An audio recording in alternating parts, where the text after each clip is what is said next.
Asset allocation एक बहुत अहम हिस्सा होता है पोर्टफोलियो की ओवरऑल लॉन्ग टर्म रिटर्न्स को देखने के लिए और प्रोड्यूस करने के लिए। एसेट एलोकेशन एक की डिटरमाइनिंग फैक्टर होता है। ब्रिंसन, सिंगर एंड बीबोर ने एक स्टडी की थी कई सारे पेंशन फंड्स के ऊपर यूएस में। तो उसमें ये निकल के आया कि 93% जो आपके पोर्टफोलियो की निष्कर्ष निकलती है 10-20 सालों में या उससे भी लंबी अवधियों में, वो एसेट एलोकेशन डिटरमाइन करता है 93% of the fate of the money you invest. 5% close to 5% होता है सिक्योरिटी सिलेक्शन का इम्पैक्ट और 2% हुआ था मार्केट टाइमिंग का इम्पैक्ट।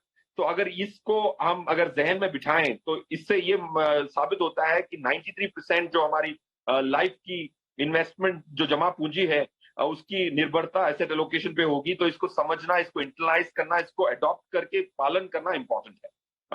अब अगर आप कोई भी निर्णय लेते हैं उसमें 3 हिस्से होते हैं। अगर मैं एक उदाहरण के तौर पे सरल भाषा में समझाने की कोशिश करूं तो अगर आप एक घर खरीदते हैं तो एक तो लगता है कि बड़ा सिंपल सा डिसीजन है, आपने एक अपार्टमेंट खरीदा लोअर परेल में, फॉर एग्जांपल मुंबई के अगर मैं उदाहरण लूं, तो आपने उसमें 3 छोटे निर्णय लिए हैं।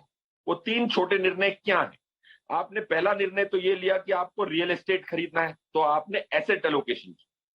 दूसरा, आपने ये देखा कि आपने प्रॉपर्टी कौन से बिल्डर से कौन से फ्लोर पे कौन सी फेसिंग की खरीदनी है, उसको कहते हैं सिक्योरिटी सिलेक्शन। ये दूसरा सब डिसीजन है आपका। और तीसरा सब डिसीजन ये है कि आप आज भी खरीद सकते थे, 6 महीने पहले भी खरीद सकते थे, 6 महीने बाद भी खरीद सकते थे। ये तीसरा सब डिसीजन जो आपने कहा कि आज मैं खरीदूंगा, वो एक तीसरा टाइमिंग का डिसीजन है। तो हर इन्वेस्टमेंट के निर्णय में 3 सब डिसीजन होते हैं।